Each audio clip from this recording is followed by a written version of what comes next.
EQU by ChoiceCenter Leadership University is where emotional intelligence meets extraordinary results. Founded in 1998 in Las Vegas, ChoiceCenter has empowered thousands of people around the world to unlock their full potential through experiential trainings and coaching. Here on EQU, we dive into the inspiring stories and transformative journeys from both famous faces and everyday heroes.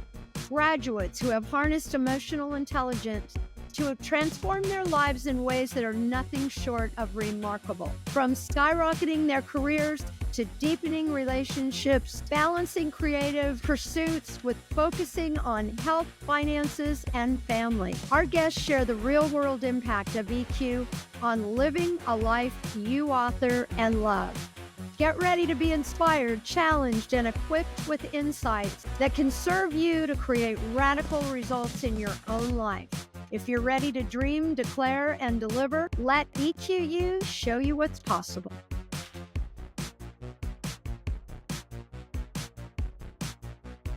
Our guest today is a visual storyteller who has lived a life of bold pivots, emotional resilience, and unwavering creativity. She's a successful entrepreneur, a devoted mother of three, a photographer to the stars, and someone who turns devastating challenges into fuel for growth. She's also a proud graduate of ChoiceCenter's LV42 more than 22 years ago, way back in 2003. Brittany Rogers Hanson is the founder of Runaway With Me, a multi-million-dollar destination wedding company that has planned thousands of unforgettable events around the world for grateful brides and grooms. Her creative roots go even deeper. She studied commercial photography in the Art Institute of Colorado and launched BLR Photography back in 2002. She credits her 100 days of EQ leadership training for skyrocketing that business and tripling her income at just 23 years old. Her young talent took her to incredible places,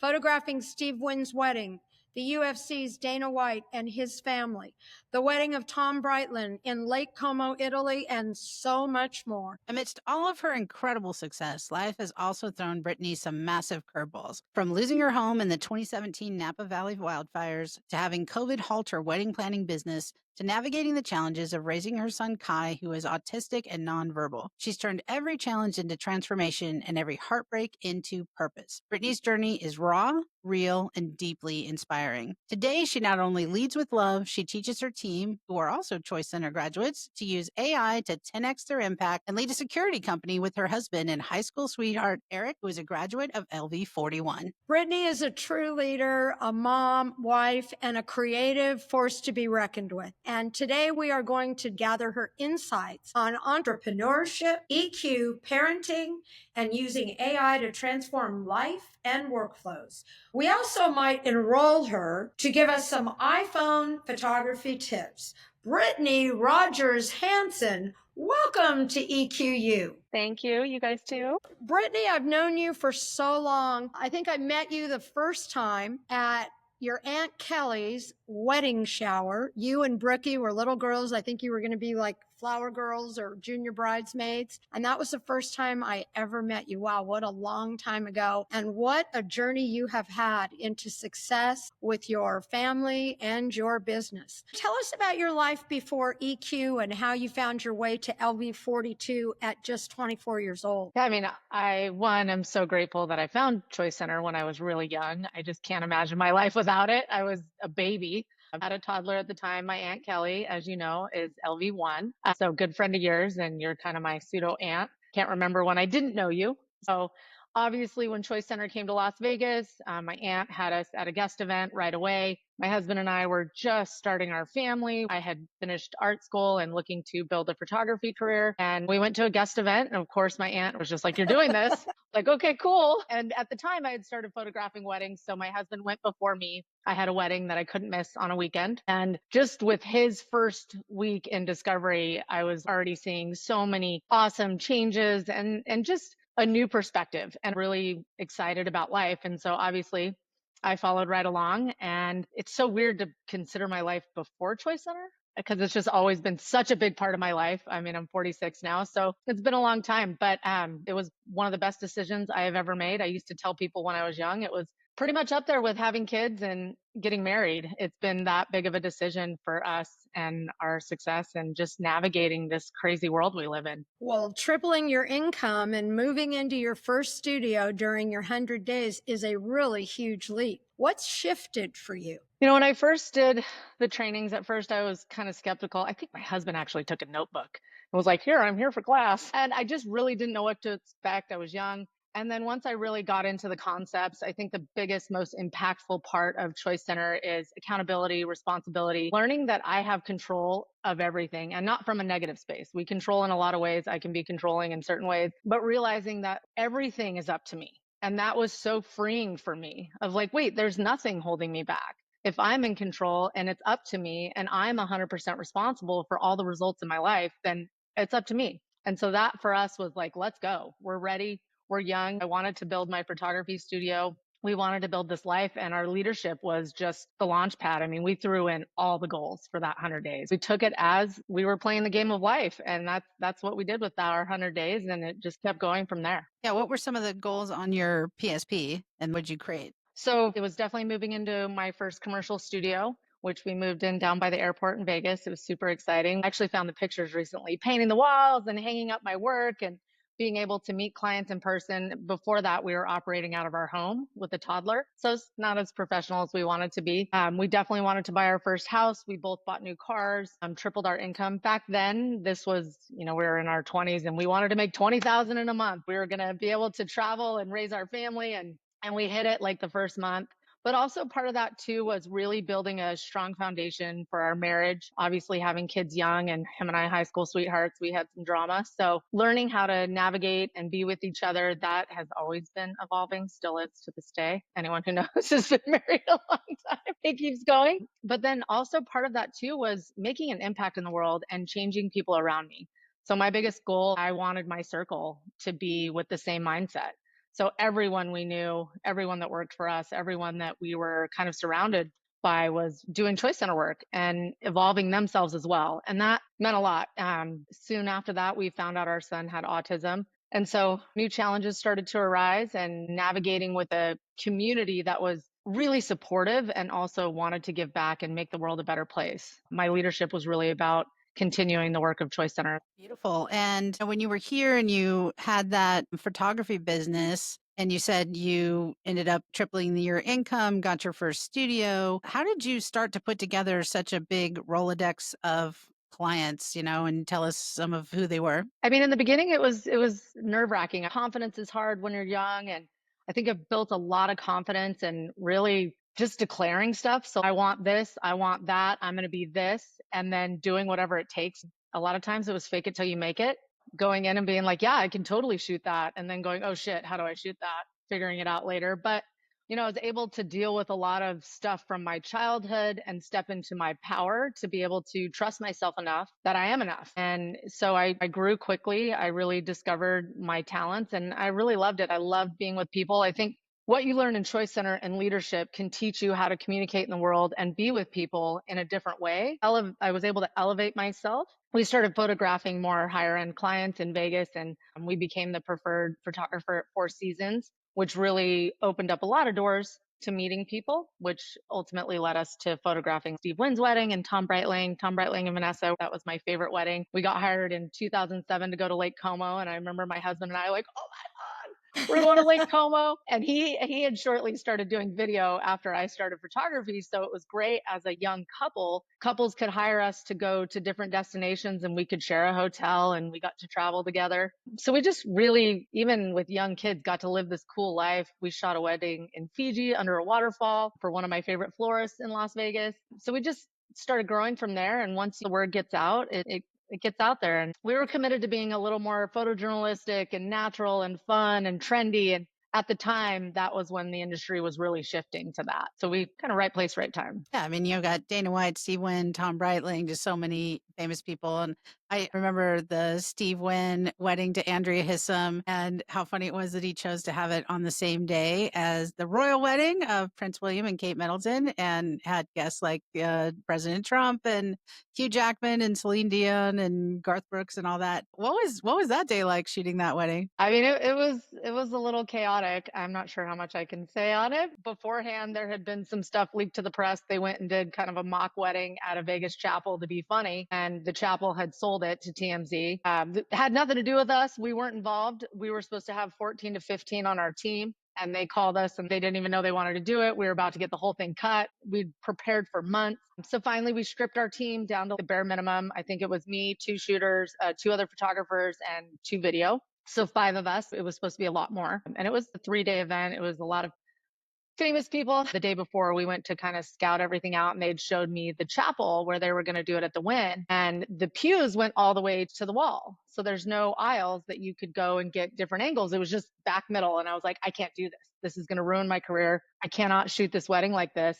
And so I convinced them. I had a whole enrollment conversation of, we can't do the wedding here. And the planner's like, what are you talking about? I'm like, we can't. Show me some options. And there happened to be, I forget the name, a restaurant in the Wynn that was gorgeous. And it happened to be shut down at the time. It was beautiful inside, great window light, tons of space. So that's where we moved the ceremony last minute. Everyone kind of hated me there. How can we do this? And I looked at my husband and I was like, I have to do something. This will kill me if I have to photograph in this chapel. Like, it's just not going to work. So that happened. And then I remember the day of the wedding, we're about 10 minutes out from shooting portraits, which is always crazy. You got to shoot the bridal party and the family, and it moves really quick, especially people that are busy. They don't have time for that stuff. Like, we're not here to do a photo shoot. You got to get it really fast. That was my skill set, was direct, fast, get it done, don't miss the shot. So right before the bridal party portraits, we're getting ready, team's ready. I know that we're going to have very limited time with Mr. Wynn, like it's going to be fast. And they're like, oh, by the way, Clint Eastwood is the best man. And I'm just like, what? No one tells me this.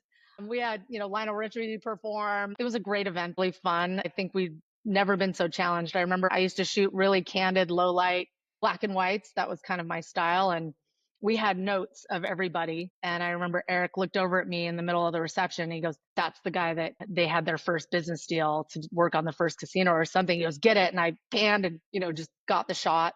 And from there, career just kind of kept going. BLR was pretty great in Vegas for a long time. And then we just decided that Vegas was no longer for us. Our son was getting older and diagnosed with autism. Las Vegas did not have a lot of resources for him. And so that's when we decided to move to Northern California and moved right in the middle of 2008, which right in the middle of a economic downturn. We're like, hey, let's go to the most expensive place in California. And wasn't there a school that was specifically suited for him? It was one of the reasons you went up there? Yes. So he attended a school up here called the Nova. It is for people on the spectrum. He was there from 4th grade until 22. Love it. He had the same teacher forever. He just aged out. But yes, that was a big reason why we came here. There's people in the special ed world that know what an IEP is. And I've lived the last 15 years at IEPs. So that was the most appropriate place for him. He just didn't do well in public school. He was being pulled out every 8 minutes, even with one-to-one aides. The system did not work for him. He needed a different learning environment, and ANOVA was great for us. And Sonoma County's been really good to us as far as for our girls as well. So, Brittany, what was the spark behind launching Runaway With Me in 2012, I believe? Tell us about that business. Yeah. So, I mean, as a wedding photographer and portrait photographer, when I was in Vegas, I was photographing weddings all weekend. And then I was doing about 5 to 8 portrait sessions a day, 5 days a week. I think at one point they tracked me at shooting about 100 to 150,000 images a month. I was extremely busy. When I was a young mom, I would be pumping in the car while driving to a shoot. And my mom would bring newborn baby to me while I would nurse and then go back to photographing. And I really just got tired of missing my kids on the weekends. I need something different. And I don't want to be 60 standing on a table like hugging everybody. So I was laying next to my fireplace. We were living in St. Helena in Napa at the time. And I was just like, there can be a better way. My clients had always been destination clients, whether it be Vegas or Napa Valley. And I just came up with a new idea of like, let's make it easy. Let's do a pick your destination, pick your style, show up. It's kind of evolved and changed over the years, but basically it was an all-inclusive wedding company. We're now been going for a long time. And what's great about it is I don't go to weddings anymore. I built a team, and it's not revolved around me as the photographer, but I was able to bring a lot of knowledge and skill set that helped us be successful and create an easy, stress-free wedding planning solution for our couples. It was crazy. Everyone thought I was nuts when I was going to stop being a photographer. People just still think of me as that, and I haven't really picked up a camera since 2015. I tried to do my cousin's portraits over the holidays, and I remember seeing him, and I was like, "How'd I do? Did I get anything?" And he's like, I was like, "Well, I also didn't have glasses. Now I'm trying to learn to photograph with glasses." So it was just a vision of making things easy and doing something that did not require me to be on site. So share with us how you built that, how you scaled that so quickly. I think it went to 2 million in revenue pretty quick.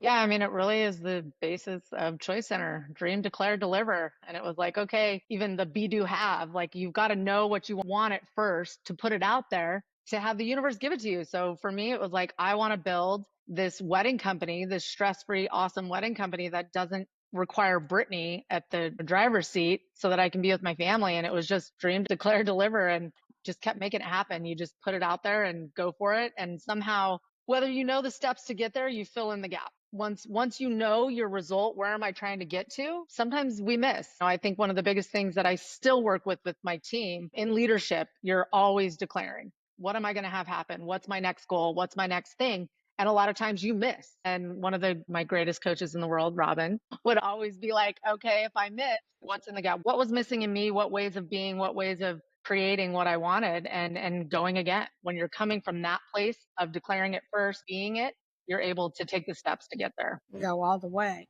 Well, Runaway With Me is, I think, about 13 years in now. What level of success does the company enjoy today? I mean, we're still here. So through COVID and fires and the economy, we're still here, which is amazing. We've seen a lot of vendors come and go. We really focus on intimate weddings and small groups, and really about love and connection, and not the big show, which is so funny because in Vegas, I was photographing the big show. That's what I did. And here I love that it's a lot more connected, and we're creating moments for people that are what they want. It's on their terms, it's their rules. My two top team members, Stephanie and Kalika, are Choice Center graduates. They've been with me 10 plus years and provided a life not only for myself, but for them. And they love it. We're going strong. We've had some challenges through the fires and COVID, obviously. We're launching into a whole new digital space. We're really excited. We're diving more into virtual planning and online courses for couples, and just looking at the landscape of weddings in general, and being able to shift and move into different ways is what we're excited about. So some new things coming this year. Well, one of the things I hear throughout is that you seem to take the lead from Choice Center and run your company, work with your employees like we did in leadership, almost like Choice Leadership. So with declarations, and we have clear offs, we have leadership by design. I hear that in your conversation about how you worked with people. How did that work for you? I mean, to be honest, whenever we start struggling or something's missing, we go back to leadership principles. My Kalika, who does a lot of our sales, if we're down, I'm like, did you declare this month? Nope. Okay, that's what's missing. We're missing declarations. With my husband's security company, one thing, he does morning huddles with his team, like connecting where we at, what are we doing? And he was traveling last year for a couple months with our son, and I was running the ship, and just kind of switched it to, let's talk about what we're grateful for today. And we get pretty vulnerable in our huddles and in our meetings. My husband always starts off a meeting with a good question and has people open up. And there's so many cool things about EQ that if you bring into the workplace, I think can have people feel valued, heard. They're able to be themselves, which when you're able to be that and let go of some of the stuff or the masks that we wear, I think you're able to truly access your potential and be who you want to be. Now that we're talking about it, I look at it and like, we use it in so many different ways. Yeah, that's amazing. And you talked about the challenges of losing a home and navigating COVID and things like that. So you lost your home in 2017 in the Napa fires. How did EQ prepare you to lead your family and your business through that crisis? Yeah, I mean, honestly, because I have 3 kids and we lost our home, we had just moved. My team, Stephanie and Kalika at the time, Kalika is a leadership graduate as well, and they took the lead on the weddings. They were moving weddings. They were moving to different locations. They were on the phone. I didn't even realize we had 5 weddings that week. And because I don't go to weddings, I don't always know. Sometimes I'm like, I'll call them. They're like, we're at a wedding. I'm like, oh my God, I'm sorry. I just wanted to say hi. So they're working on all that while I'm obviously dealing with my my kids, but we just got into go mode. I think we all came from a community perspective of just, we got to do what we got to do. And I think one of the biggest things that you learn in EQ and at Choice Center is victim mentality is not going to serve anyone. So jumping into victim wasn't going to serve us, and jumping into gratitude and community and who can we be, that is what sealed the deal for me of loving Sonoma County. Was everyone just stood up, and this was all through Facebook, and they brought shipping containers here. We were building housing units for people. I mean, we had one of his best friends come out and we built this whole chain of people, chefs, getting food for firefighters, and we just went into go mode. And I think it was the work of, just being at Choice Center. I was like, there's no room to be in victim. It was like, let's go. It's time. My team on the wedding side, they just took it and ran with it. And I know that's because of the Choice Center for them. This is what we're given, and let's go for it. Wow. Not too long after you lost your home, then COVID hit and instantly impacted your wedding planning business. I think you had to reschedule 65 weddings. And for business owners who face major swings in income and what follows, how did you navigate that? Yeah, I mean, it was a lot of enrollment conversations on the phone with people. It was like, okay, I know you're upset. I know you're angry. A lot of people obviously just want their money back. In the wedding world, that's difficult because we're all inclusive. So someone pays us deposits. We pay out deposits to small vendors. We work with a lot of women-owned businesses, a lot of small businesses where capital isn't just sitting there. We're all based on date and planning. So we were able to talk with all our vendors. And instead of just saying, all right, your wedding's canceled, we had tons of people call us and they just lost all their money with their weddings. We did not want to do that. We talked to every vendor and worked on rescheduling everything. We're like, we're just going to postpone, or you can shrink and go to weddings under 20 people. We had socially distanced weddings where we had couples tables. Only couples could sit together. It was, mass. It was nuts, but there were a certain amount of people that still wanted to do it, which sometimes it's just about what you want and it's not about all the circumstances. Some people are like, no, we want to get married. And then a lot of people we had to reschedule. We had to talk to a lot of people and do a lot of the work for our couples. For in traditional planning, I think a lot of the couples were having to just call all their vendors. Instead, we had a massive workload. We ended up picking up a lot, though. We actually did more events in 2020. Our revenue was significantly down, though, because it was all small weddings. So we lost a lot of money that year, but we gained a lot because people were getting married in big cities, or Italy was a big one. And we had a lot of elopements where people said, screw it, we're just going to go the two of us and say we love each other and get this thing done. So it was an interesting year. Wow. What a navigation. Yeah, Great absolutely. job. Absolutely. And about how long did that last? How long did it take you guys to be able to really get back to normal business practices? 2021 was the year of all the reschedules, and that wasn't till late 2021. So the fall was like all these weddings had been happening, and these couples we've now been in contact with for almost 3 years. So love you all, but on my team, we're like, okay, this wedding's got to happen. Like we've been having emails for for a really long time. And then 2022 was the boom. So that was where everyone had got engaged or, waited to have a wedding. So 2022 was just insane, crazy busy for the wedding world. And now I think it's finally coming back to normal and everyone's trying to deal with what that looks like because it's not the boom anymore.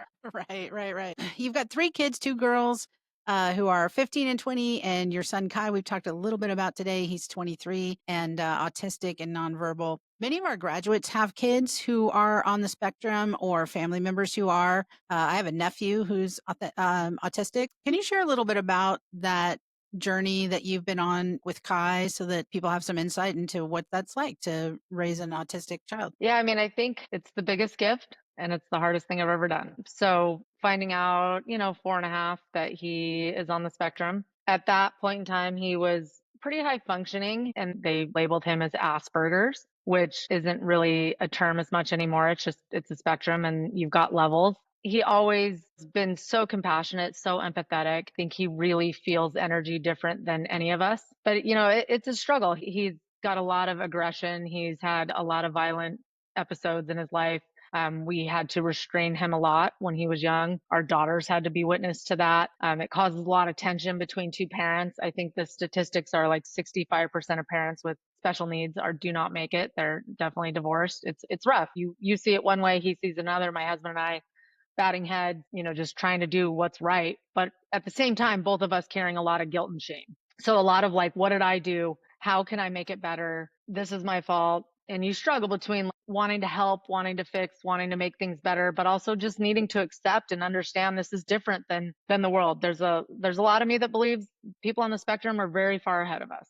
They're done with this world nonsense bullshit where we wear masks and we fake it and we do all these things. They're just real deal. They feel everything. So it's been a struggle. He's such a big part of our lives and it's so consuming sometimes, but it's also just so humbling. My daughters, even throughout school, people just give the biggest compliments. They live differently. They are more empathetic than anyone would ever be because they've had to be. They've had to understand that sometimes he takes precedence or his needs are met before theirs, which they have their own trauma. And we've got a lot of therapy because I think there's something to be said for siblings of people on the spectrum. They go through a lot. So there's definitely some navigation there. My other daughter, she is a graduate as well. She just did her adult training last year. And both my daughters have been to teen, which I think was very powerful for them dealing with their emotions. It's a roller coaster. I think the biggest thing you can do is build community and believe in yourself and to have to revisit every year, do some personal work and just know that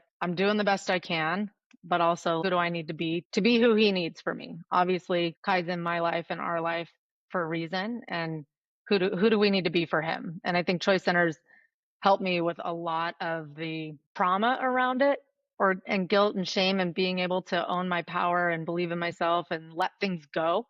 Let things go is a big one. And I think my husband, we were chatting about talking to you guys, and he said one of his biggest things is surrender. And that's some of the biggest work we've done in EQ and Choice Center for sure. As I listened to you, Brittany, what hit me just a moment ago was the 100% responsibility. So we have that context that we believe in, that we're 100% responsible for 100% of what we're up to, choosing all of it. And as I hear you, I hear that context. And it's like you're the best living example in the story you just shared. And you learned it all by step in, figure it out. Oh, what the heck? Do what it takes. So one question, what would you say to those brand new parents at the beginning of a journey with an autistic child? I think one of the biggest things is don't run from it. Surrender, embrace it, get all the diagnoses you can. I think what's hard for people with children in the beginning, no matter what you find out, whether it's some type of, neurological disorder or say it's physical or anything, it's hard to hear that as a parent in the beginning. It's hard to say, wait, what? I have this big, huge thing, or my child is going to suffer more than I wanted them to, or things might be more difficult for them. But use the tools that are available. I think one of the best things we did was have Kai diagnosed. I fight for him. And honestly, when he goes to do new evaluations, I'll make sure he's hungry and tired because the world deserves help. And we need to understand these people. So it's okay. Get help, get diagnosed, have people reach out to community. I think talking to people who have been down that road, I've had so many people help me understand the steps I need to take, especially now that Kai's in his adult life. When they're younger, there's a lot through the education department that helps. And now that he's in the adult world, like he's conserved. Once something happens to me and my husband, it goes to my daughter. So plan ahead and really just talk to people who've done it. Talk to people who've been around it, because there are so many things that I did a little late or I wish I would have done sooner. But being prepared, and also just know that you have everything that person needs. You are everything that person needs. And there are times where you have to love yourself, and there are times you have to step back and take care of yourself. I'm lucky that I have a mom who really helps and takes our son a lot so that I'm able to have that time, but take time for you too, and reach out to a community and network of people that can help you navigate. I feel so proud listening to you, the way you speak about that. I've been there over the years, in and out, when the incidents are loud and lots going on. And you've always talked about your concern, like with the other kids. And listening to you today, you really have it all kind of wired in. And there's a lot of parents, I think, that are going to be supported by listening to you, and families. I hope so. I don't think we all ever have it together, but right, we keep trying. Keep going. You sound great, Brittany. I remember you were sharing stories about Kai And the one that always sticks with me is how he fell in love with the garbage trucks. I mean, really, all little boys like trucks and cars, right? But he fell in love with the garbage truck. And I remember you called me one morning and I said, "What are you doing?" You go, "We're following the garbage truck." And what? It was the first time I heard about it. And he just loved it. He was young. And you always said they calmed him down. You could follow them on their route. So tell us about that. I think he still watches them, doesn't he? He does. So he's been chasing trucks since maybe 3, 4 years old. Had YouTube channels over the years. He videos. He sends us all videos. Even when he goes to see my mom, I'll call my mom and they're in the car following the truck. He's actually got like toy garbage bins in his room and he'll do his own route. He loves the mechanic arm. On the spectrum, he loved the car wash as a kid, just watching the car wash. If it was like, "Do you want to go to the park or the car wash?" Car wash. And that's his favorite thing to watch. So yeah, he still follows trucks. He goes every Wednesday and he'll be out 7, 8 hours a day. Everybody knows him. Everybody sees him. And we're looking at starting hopefully a new business for him. There's these really cool trucks now, these trailers that clean garbage bins for you. And they have an arm, hydraulic arm, and they pressure wash. So like, you know how our garbage bins are disgusting, right? Yes. So recently we took him to look at some prototypes in St. George, Utah, looking to invest and hopefully create a business that can give him something that he's passionate about and loves doing. He would have someone with him as he goes and does that. But then also, you know, maybe if it is a pretty big business right now, people are really into it in different areas. My mom has it in Texas and some other people. So hopefully we could create some kind of business that maybe not only could support him, but other people like him. So that's one of our new endeavors. But yeah, with him, he's gone through struggles. So he very much understands his autism and he has to live with two typical sisters who are like the boyfriends, the cars, the prom, the sports. And there's a lot of times where it makes him angry. He's like, "I don't live that typical life." So he can get pretty pissed off about it. And he's very aware. It's like some people on the spectrum really could care less. For him, it does bother him. So he does struggle. He's gone through phases of being angry about his garbage truck obsession. It's a big thing for him. And so we finally are just like, no, this can be a career. This can be something great for you. You can be involved with what you love forever. Hopefully one day, like big goal, he could drive a garbage truck, actually drive the garbage truck. So, which I think is a really good profession and important in the world. Of course. For sure, yeah. And So- I think also the people that own the refuge, what are they called? What is the professional term for a garbage company? They make good money. That is a really good business. Yep.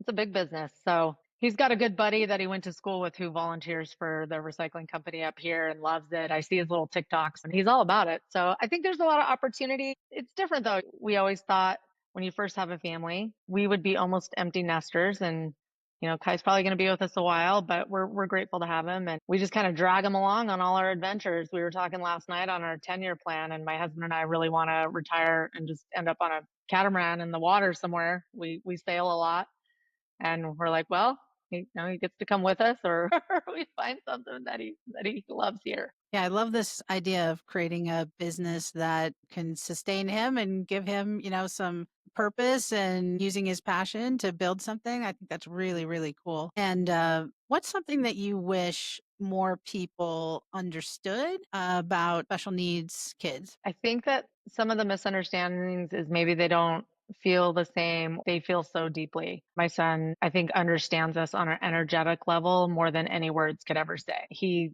knows when I'm off. I don't have to say anything. I think it affects his mood. And that just want to be loved and accepted like everybody else. You know, just love and acceptance and being able to know that they're cared about and that they get it more than we do a lot of the time. My son, you know, he was very verbal his whole life. He's kind of nonverbal right now in public. He can still speak fine, but he doesn't like to in public. It's more of a selective mutism type of thing. But what I try to tell people is he understands everything. He knows everything you're saying. He gets it completely. So treat him as such. You know, we're in the store the other day. He loves to go to the store with me and pick out his snacks. And I can be clear as a day. Go find me one orange. He's got headphones on. He loves music. And he comes right back with one orange. He's got it. So especially in the nonverbal world, they understand more than we think. It sounds like your communication skills with him are amazing. We try. We text a lot. He's great at texting. He's awesome at texting. So that's wonderful. Let's talk about more family, Britt. Let's talk about your dad, Carrie. Kerry Rogers. What I remember is online gambling. He was one of the first to do that here in Vegas, to selling Nordstrom's, their .com domain name. I remember him talking. I was there at his place with you one day, and he was talking about the internet. I didn't even know really what the internet was. It was so in the early stages. He was super ahead of his time every time I was around Kerry and anybody with your family. And then it came the unimaginable when your dad was wrongly accused in Mexico and imprisoned wrongly for 4 years. And I remember that you are a huge part of that story. Tell us about that. How did you use your EQ skills? So it was a whole land argument, which we won't go into, but working with some people and basically got into a dispute. One party had disagreements, and my father was in Mexico and was kind of hiding out. And as this dispute's going on, and he was basically at a friend's house, and federales showed up. He was attacked. They broke his jaw, put a bag over his head. Next thing we knew, he was taken to jail. And in Mexico, really guilty till proven innocent. And he was there for a long time, and he refused to sign over the rights to this big piece of land that he was working on. So it was a big development project in La Paz, and they wanted him to give up his rights, sign everything off. There's a lot of different people involved. He was a very proud man, and he believed in what he believed in. And he was like, nope, not happening. A couple years prior to that, he had esophageal cancer and had gone through treatment and recovered and was fine. So that was when he was about 50. And then shortly after that, the Mexico thing happened. So he's in jail in La Paz. I used to have this secret Go phone that he would call me from because he didn't want to call me on my regular phone, and I'd be in the middle of somewhere and the thing's ringing and I'm like, oh my God, where are you? Okay, Dad. But he was pretty charismatic guy and pretty powerful. So not long, he had the jail just kind of working for him. He had his own lock. He locked himself in. He had kind of things running. He got people to start cleaning up and doing things right. And he created a whole system where we would send him books, and then he would give them to his cellmates that they could sell so that their wives could have more money to eat. And I was like, wait, you're selling the book? What are you talking about? He created a whole kind of system in there. He wouldn't let me go visit him. So my husband and his father went and visited him a couple times and went in, saw him, and all of a sudden they're serving him chips and salsa and some beer. And my husband's like, wait, what? How is this happening? So he was fine. He's like, yeah, I'm gonna work this out, and I'm gonna stay here till I get what I want. And at this time, there's lots of court things happening. They're battling back and forth, and he's just refusing to give up anything. So he's staying there. And then I just started noticing his voice changing over the phone. And we used to do Skype too. And I started realizing he was talking a little more raspy.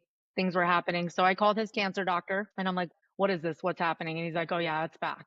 And so we're like, all right, we got to go down there. And my dad was a strong, proud man. He is not going to say anything's wrong. So we went down. My husband and I were just committed. We're like, we got to go see what's happening. We got to get him some help. And by the time we got down there, he was already on liquids only. He couldn't even swallow food, hadn't said anything to anybody. And he's just on a liquid diet, lost a lot of weight. And because of Choice Center and what we learned, that we can do anything we declare, really, we're like, we're getting him out. He's got to get help. He's got to get to a hospital. And my husband and I went to see the judge and basically begged and pleaded that he needed to go to a hospital. He needed to get out. He was going to die in there. He was not eating solid foods. And so I think it was within 24 hours that I had been down there that we got him released, and he was taken to the local hospital, which we were able to be with him. I was able to lay in his bed and stay with him. We did have guards with machine guns. I still look back at the whole thing and it's just wild, like wild. And so my dad, I remember him cracking a joke because he never had let me come down. He'd let my husband and my father-in-law go see him, and he just didn't want me in that environment at all. And he's like, well, had I known you'd get me out, I would have let you come along. And unfortunately, it was a little too late. But I remember that moment of us walking in to the judge and just knowing that there's no other option. We're making this happen. And my husband and I just declared it and went in and had it happen. And from that, he never actually went back. He went to the hospital, then they kept fighting. And I think the term limits in Mexico, it is like a 4-year thing. If they can't convict you after 4 years, then you're finally free. So he went to stay at his buddy's house in La Paz, and Eric stayed with him. I got really sick. I had to go home, and our youngest was 2 at the time, and I was losing weight. I was really sick from something down there. And my husband got to be with him. We got the notice. He was not convicted. It was all over. But at that point, the cancer had spread everywhere. So flying was a challenge. And he also didn't have his little return. You know, when you go to Mexico, you'll get the little card that you have to return through customs. So he's like convinced he can't. He's like, I am going back legally. And we're like, let's just get you back, get you to a good hospital. So I was actually returning my husband. I'd been with him for a month and loved my husband for that. He stayed and took care of him and was just there for him the whole time. I flew back. I remember I was flying over Mexico City and just felt this overwhelming sadness, just started bawling and got off the plane. I had 2 cases of Ensure because at that point he was on a stomach tube. And my husband picked me up. We were in the car and he got a call and said they're on their way to the hospital. And within 2 days, he passed in La Paz. We couldn't get him home and they didn't have the medical technology to help him. But we fought till the end. We were fighting the embassy. We were on YouTube. We were doing all kinds of stuff. And I really, really think the only thing that gave me the strength, the courage, and like the tools is my leadership work and coaching at Choice Center, going through leadership a bunch of times, just gave me that structure of I can do anything, and also really grieving and getting over it too and accepting what had happened. It was probably the most traumatic thing in my life ever. Still sits there with me, but it's just things are what they are, and all I have is my reaction and who I am about it after the fact. So am I a victim of it, or can I look at it? Really, I remember within the first couple of years looking at the lessons that were so awesome from that. He died on Good Friday in the hospital and a bunch of women came and they're praying over him in Spanish. My husband and I are like, what is happening? Who are these people? And they were all his cellmates' wives. And he had made such an impact for so many of them that they're at the hospital and we're just like, what is happening? And I realized that was his journey. That was his path. And he made a difference with so many people on such a small scale in a prison. But it just made me look back at like things that I might think matter so much. There's other things that can matter more or make a difference with people. So I love that I get to look at the lessons gained from that whole experience. And you know, Brittany, you have always had this attitude all the way through. Of course, I saw you really consistently, and all the way through, you had an amazing attitude, and all the way through, you stood for your dad at every point where there was something that could be done different or you were going to try. You were relentless. So I look at you between having your beautiful kids and, of course, with Kai and this story with your dad. There's nothing you can't handle. There's just nothing. It's like a fire takes your home, get the animals out. And other than that, like you just step into any crisis. Like if I'm getting on the Titanic, I want you next to me. That's for sure. Your development of what is and acceptance and how to do your best is unbelievable. I'm really so proud of you listening to you today.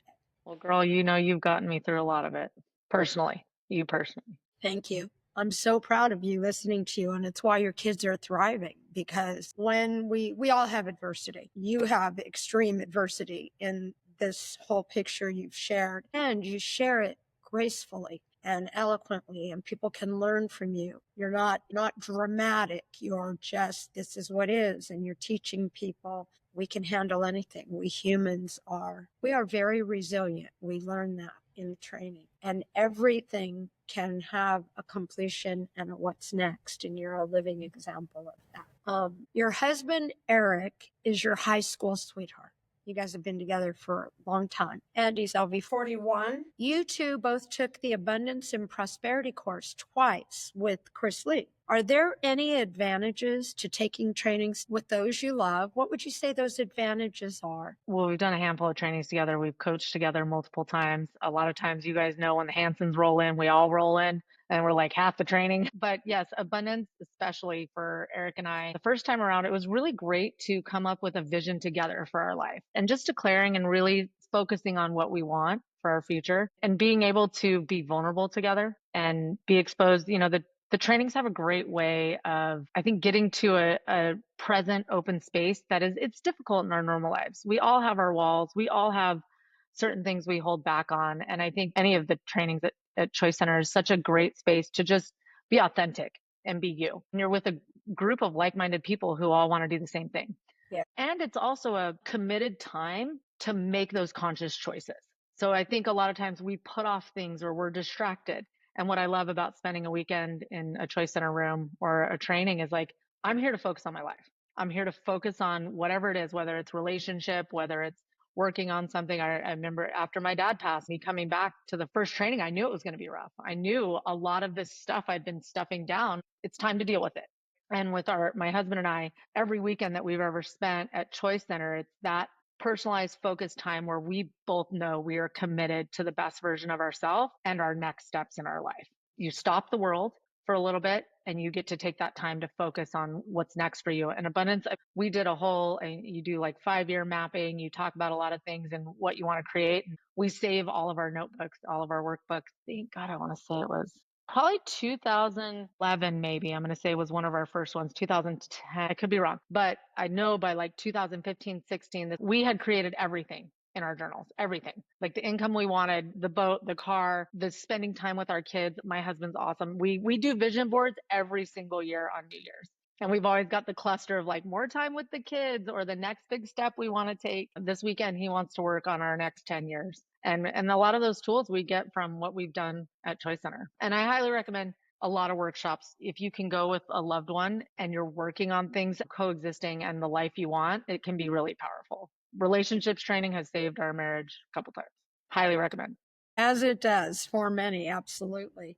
So, Brittany, as we start to wrap up our episodes, we like to play a game of EQ quickfire questions with our guests. Are you ready for your EQ quickfire? Sure. So, you are an AI power user. Tell us what large language models you're using and how they're supporting you to 10x your productivity with your team. Yeah, so a big fan of ChatGPT. I started working in Operator though recently, where I can actually have Operator take over and do my emails and control my computer. Super shocked though that it can actually get into my CRM and do things on my own personal, like smaller CRM, which isn't like a big known thing. Also love working with Claude as well. Perplexity with my Armor's security team. They work a lot in Google Workspace. So we do use Gemini a bit there and helping people. But for me, like I constantly have business ideas all the time. And what I've found though is with AI and machine learning, I can actually navigate how to execute on those ideas and how to structure it and give me an actual plan. Also, just in everyday life where I'm super ADHD, I'm all over the place. I'm the one with like 300 tabs open. And I love to use AI for like helping me organize my life, helping me learn new things, give me a structured lecture plan when I'm trying to learn something new. I love learning new softwares. I'm learning to work with bubble.io, no coding software. So like I use AI to structure everything to teach me how to do it, which helps me because otherwise sometimes I feel I'm just like, what next? And then my team essentially to training them to make things faster for them, whether it's on email, content writing, blog writing, going in and writing meta tags. I do a lot of SEO stuff too. So going in and working on our SEO projects, really helpful on that front as well. And honestly, a lot of research with my son and my kids. I'll research things and do deep dive research and ask questions and find ways to look at things differently and find solutions. Or I just think it's magic. I'm all in. I love it too. I love it too. I'm excited to learn from you. I'm excited about that. What's the most surprising thing that AI has solved for you in your business or your personal life? Oh my God. I was staying up at our lake house in Oregon and it was a fire alarm somewhere, like a beeping. And like you open it and there's no battery to change and it's just keep beeping. And I'm by myself and I'm like, oh my God, there has to be a way. And I ChatGPT'd, I kept going and I finally figured out it was a hidden battery source. And I figured out how to stop it, which is the stupidest thing. But at 2 o'clock in the morning, when you have something beeping and you're just like, oh my God, make it stop. Crazy. And like Google wouldn't have done it. I couldn't Google it. You couldn't get there. It was problem solving. So that was probably my most exciting. Oh, and I did help a good friend get out of jury duty. Love this. Go ChatGPT. That'll be a popular one. And Brittany, you are a world famous photographer to the stars. And for those of us who are the amateurs, I have heard you over the years talk about how there are so many functions on our iPhones that would allow us to take better pictures. But as the amateur, we don't always know what we're doing. What's a iPhone tip or two you could give us to take better pictures? I feel like I'm not as caught up with the new phones, which I have the new one and the cameras are just insane. I'll stand next to my photographer and sometimes get just a good shot. But definitely portrait mode is always a good one. Using your lighting, the little arrow you can scroll down and like overexpose or underexpose. So you can change your lighting. That's a big one. A lot more from the content side of things. Use your back camera to photograph yourself, not your forward, I'm staring at my phone, but you turn it that way at you. And then there's a ton of TikTok videos that totally tell you how to use an iPhone. So I would recommend that. But yeah, I'm kind of lost my touch. Definitely not the photographer Brittany anymore. Yeah, my mom and I were in Peru and we got a chance to walk around Cusco with a National Geographic photographer, and that's what they were teaching us was how to use the iPhone. And one of the biggest things that made a difference, it was so simple, like you'll laugh, but it was just putting the grid on Yeah. and learning to use the The 2/3. 2/3 of the, I'm like, oh my Yes. gosh, like in seconds that made this huge difference, so I love asking real photographers, like, what can I do better on my phone? Because little things can make a big difference. Yeah, totally. I remember when you came back, Corrine, and you'd had that pro photography class, and we did it in Napa, actually. We were up in your neighborhood, Britt, and she was teaching me how to use it. It was amazing. And you are a world traveler, Britt. So what's the latest hot spot that we should all have our eye on? So we love sailing in the Caribbean. We just got back from the British Virgin Islands. So one of our favorite spots, we have a 4-cabin catamaran down there, and we just took family. But one of the coolest spots is called Soggy Dollar. So you can get there by boat, but you swim in. It's called Soggy Dollar because you swim in basically and go get a cocktail on the beach. But it is like the most beautiful white sand beaches. There's another spot in the USVI, the US Virgin Islands. It's called Lime Out, and it's super cool. It's a floating taco bar. So you're in like a raft Oh my in gosh. water, and they float you your tacos. We just got back. So that's one of my favorite spots for sure. It sounds Oh amazing. my gosh. You and I were in Journey Within 4 together. We were in the same were. power group. What an experience. What would you tell others? We have another journey coming up in July. What would you tell people who are considering going to Journey Within? I loved it. My husband absolutely loved it. He went before me, and I think it really brought a lot of peace and new perspective. It's definitely a little bit more spiritual, which I really enjoyed. And also just the reflection, the reading, the connection with people, but on a very calm, kind of meditative level, I guess, how to, how to say it. But Well said. I just, yeah, I think it's just a different offering that you guys have that is really cool and enlightening. I think we get caught up even with Choice Center too, and like being so motivated and all these goals. Sometimes I forget to just stop and be. And part of Journey Within is really just about being with everything that is. And that is such a valuable place to be. So, You know what? Journey Within, any graduate who has taken Journey Within, it is their favorite training. This one we have coming up on the 25th is already filling up very fast. We're very excited. For me, it's the training. They are all fabulous, as we all know, and we're talking about so much today. You've really guided your life in these trainings, and it's come through in such a beautiful way. Journey Within just seems to have everything covered. Like no matter why you're there and what you're up to, and like you say, goals versus beingness, it does have the spiritual side for those that look at the lens through spirituality. It just has a little bit of everything, and it also is so sustainable. What would you say today is the number one thing about Journey that comes to mind that's still with you so deeply? yeah, shadow work. And I think it's a big thing that is becoming more normal. Yep. My 20-year-old talks about shadow work. She's got a shadow work journal. It's totally normal. It's not something to be weird about or hide from. But that for me was the most important part, was doing some deep shadow work. I would totally agree. And isn't it wonderful that the world is teaching it? Because it is, well, for me, it's in the top 3 tools that I've ever received in transformational work. What about you, Corey? Yeah, for sure. And just that power of, you mentioned earlier that your husband was saying one of the tools he uses the most is surrender. And for me, that was also one of the things. Just learn, that when things are happening, just go with it. Don't fight it. Life is happening for us, not to us. And just surrender, because maybe it's coming at you so that you're pointing yourself in a different direction, or you get an opportunity to take yourself to a new place or explore something that you haven't before. So that was one of my favorite things. And you have those power group meetings. And I remember Journey was the only training when I went to work for Steve Wynn in Macau for 3 years.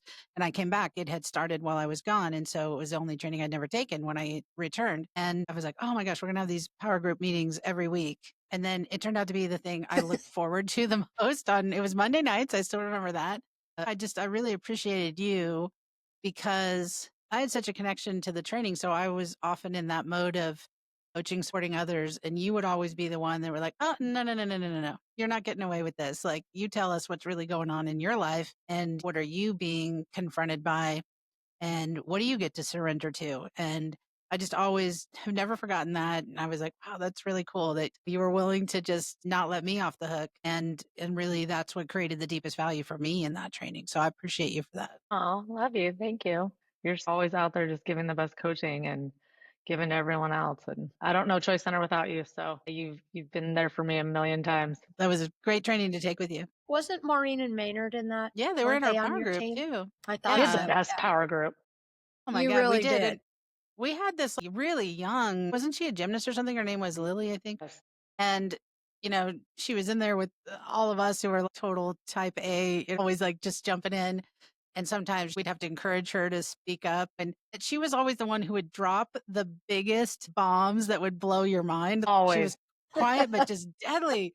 Like all of a sudden she'd just say something and we just all just stop and we just have to think about it and let it in. And we were like, you don't get how powerful you are. This is amazing. She was remarkable. Yeah, we had a really good power group. We did. It's a training that does seem to be everybody's favorite. What I love about it, it's the only vehicle I'm aware of that you can dive so deeply into. We all have resistance. We as human beings are born in and live in resistance. And I never learned how to shift my resistance. And that's one of the key facets of journey. And life is completely different once we understand to recognize it, first of all, and then the choices we have so that we can stop needing to look good or be right or all the survival conversations that live around resistance. I'm not aware of a vehicle as powerful as Journey that teaches us how to live with that. So I'm glad we've all shared that for sure. Awesome. What is the secret to your sustainable marriage over nearly 25 years with your high school sweetheart, Eric? Oh, okay. I wasn't ready for this question. He's actually right here with me. Hey, hi, I'm Eric. on the screen with you. Yeah. Hello. Hi, so good to see you. It's a Oh my God, great wasn't question. Eric? Yes. And wasn't Eric one of the coaches in our journey? Yeah. He was. Yeah. It's a We great had coach. Eric in there and then your brother and your dad. That was a full journey of Hansons. It was. We tend to do that. I know we come in big crowds. It was a blast. It was a blast. And Khalil was with you guys too. Yeah. Yeah. Yeah, it was a good time. Yeah. So you two, what would you say the secret to sustaining a marriage for 25 years is? I bet we Especially have when you meet different when you're in answers. high school. I bet we have different answers, but You go first. okay. Well, I think for me, just because I come from weddings and you hear all the toasts and everyone always says like, never go to bed angry. I actually disagree. So sometimes for me, I need space and reflection to be able to come back and be like, whoa, okay. And taking responsibility, which is so much of what we learned at Choice Center, taking responsibility for not only, 50%, but 100%. You've got to jump in all the way. So that would be my answer. For me, Choice taught me a lot of life lessons, and one of them is just being accountable. I take every argument we get into, I always look at my part. The only way out is if we really both take accountability. At least I learned to do that and self-reflect a lot. And then through the journey and coaching journey as well, I learned to just surrender. Men and women are totally different in many ways. And sometimes I just gotta be like, okay, just surrender. Okay. Obviously important to you, maybe not to me, but I surrender to whatever you need sometimes, and it works. Puts a smile on her face, and then I'm happy too. It is so incredible. I'm so glad you were home, Eric, to be able to jump in. It's so incredible to see the both of you. It's been so many years, and we're talking about surrender and resistance and marriage, and everybody's got that. Everybody will be coming to the screen on this one. You two have been incredible partners in the work of transformation. And you started pretty young. You've enrolled maybe hundreds of people as a family. And as coaches, you two have made a difference for so many families, so many people in your many, many, many times of being in service. It's so fun to have you here together to say this to, because I've coached you myself as a couple and individually. And in rooms we've worked together, and the creations and the kids as they came and the families. It's just incredible to sit here and hear it all come through today. So thank you for your vulnerability and for your authenticity and honesty. And I don't know, I think you guys are going to be role models of the year for us. For sure. And while we've got Eric, Britt said she's got her team running Runaway With Me so that she can also support you with the security business. So tell us about the security business and what you're building. Boy, I used to run my father's security business, and then we left there and started other businesses, started a family. And then when our house burned down, I was kind of at a crossroads in 2017 and just reflected on life. And I thought, maybe let's go back into security. And I wanted to do it in a way that I left my mark. And, on my deathbed, I could say that I did something good for the world or for people. And so it's an industry that a lot of integrity and pride has been lost. The Paul Blart movies and stuff like that. In my opinion, security, like the job that we do, is a small part heroic and honorable. And so I built this company based on just treating people right and taking care of my people. And it's grown. We've got about 300 employees at this point. We just won the best in the North Bay for security and investigations. We won the runner-up for best place to work in all of Northern California. And it just all started with just taking care of people and focusing on taking care of your employees and treating them with respect. And so it's been a wild ride. We just had a merger, and we partnered up with our biggest competitor locally. And so now we've joined forces. That just happened last week. And so it's been a wild ride. It's been super difficult. I've grown by leaps and bounds. It's challenged me in every possible way. And I will say we use a lot of choice, verbiage, and ideals in our leadership. And it's bled out through a lot of employees. And a few of them have actually gone to choice. And so we can talk the talk and get down to the nitty gritty really quick. It's been a wild ride. Wow. Yeah. 20 years looking back since when you were here in LV 41 and 42. That is really amazing. And is the security business, is it more about supporting corporations? Is it individual security? Tell us what it is. So mainly we do contract security work, and it's usually long-term contracts for factories and government buildings and shopping centers, HOAs. I mean, it's all across the board. We've got about 65 contracts from schools to you name it. Nice. Well, if anyone needs security or to plan a wedding, you guys want to give a plug to your companies? Yeah, come on, let's put it out. Armorist.com. Runawaywithme.com. It's kind of funny because we share offices. When we first merged our offices, we have a mannequin with a security uniform on to show what it would look like, and my girls put a veil on it. That's so great. We may need a picture of I that. love it. It is a little bit sometimes oil and vinegar. It's very masculine, very feminine in the same office, but somehow make it work. Yes. I love it. Do you two remember from 21 years ago or so, 22 years ago, what your contracts are? Hell yeah. I am What a is it? powerful, passionate, responsible woman. Yes, you are. am a powerful, passionate man. I only had 2. Powerhouse, absolute powerhouse. You guys are adorable.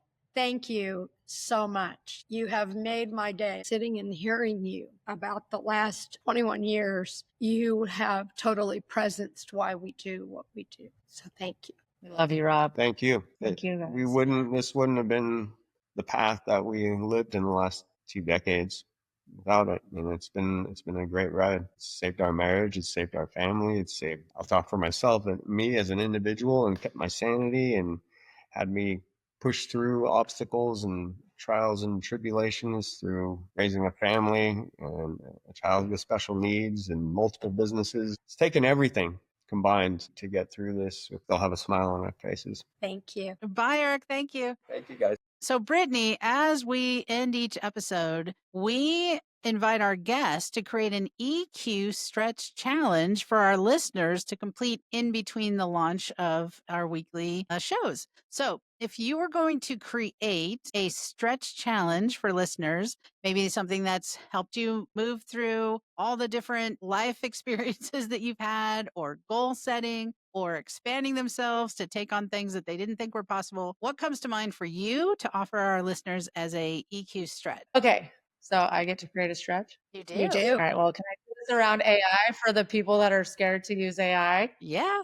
that's Yes. perfect. Okay, yeah. So I would say, one, if you have not used AI, to jump onto ChatGPT or Gemini if you have Gmail, and ask it to actually give you some challenges to do an AI. So give me some tasks to do an AI. I ask AI a lot what it can do for me. So you could do that. But then if you have used AI and you are comfortable with it, I really believe that we are never done learning. So have AI, whatever model you use, pick something that you just know you want to learn and you've been avoiding, and have it give you a plan, whether it's a small thing or a bigger thing, but have it give you a strategy and a plan to start actually doing that. And whether you're saying, I'm going to dedicate 10 minutes of my mornings to learn this new skill, or to learn this new concept, or to learn about something, and have AI create that plan for you. I love that. And I'm going to take that on. I'm going to have AI teach me how to do AI. There you go.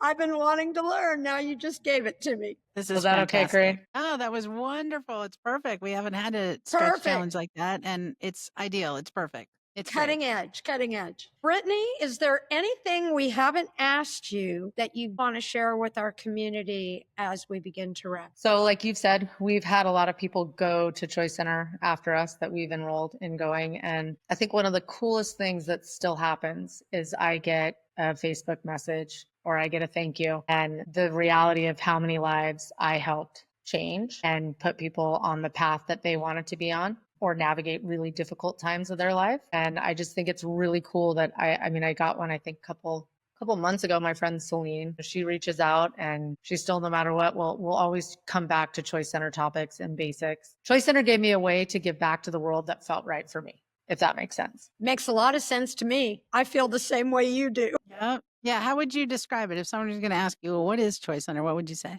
Yeah, I mean, I think it's really it's a free open place where you can go and explore all the things that stop you, what stands in your way, and how to access the better parts of yourself to be who you want to be in this world. And, to cut out the noise and really get down to work of like, what am I up to and what stops me and who do I need to be to overcome that? I have a question for you. When you're about to enroll somebody, I know you're very skilled at enrolling. Everything in your life is around the art of enrolling, as we all learn at Choice Center. What is your superpower question that you like to start with people? I think one of the questions is where are you stopping in your life? Where are you holding back? Where are you saying, oh, I really wish someday that could happen for me? Or where are you not like really considering something that you think you can't have?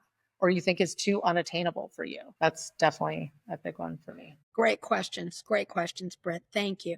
And let's see, I have one more. We get asked all the time if this training is sustainable. You're somebody who did it literally 21, 22 years ago. What would you say about the sustainability of the training? Absolutely. It's 100% sustainable. You got to put in the work though. It's like everything else. If you just one and done, forget it and don't apply the principles, then obviously it's a little bit more challenging. But if you do the work and hold true to the principles, there's so much to be gained from it. And I think even over long periods of time, able to look back and see even more so now how valuable it was, probably more than when I first finished, even though it was mind blowing and I was so empowered and inspired. And I just felt like I was on top of the world, on fire. But looking back now, 20 years later, going, wow, that really was one of the most impactful things for me in my entire life. Brittany, thank you for being here today with us. You are absolutely pure inspiration to hear how you've gone through all these years and layers, your children, your businesses, your family. Thank you for being an inspiration for all of us. And you really do remind me of exactly why I'm here and why I chose to step into this career change when I did it. And I am so grateful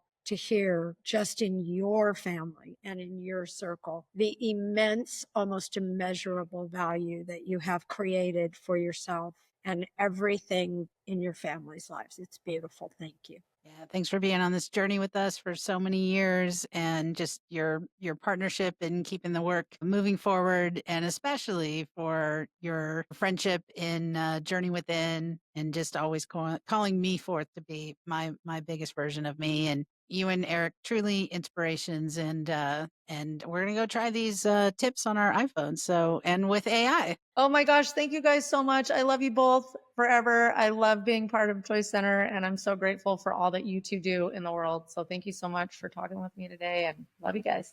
Thank you. We love you. I love you, Britt. Yes, thank you. Bye. Bye. New episodes of EQU release every Tuesday on Apple Podcasts, Spotify, YouTube, Podbean, and ChoiceCenter.com. See you next week.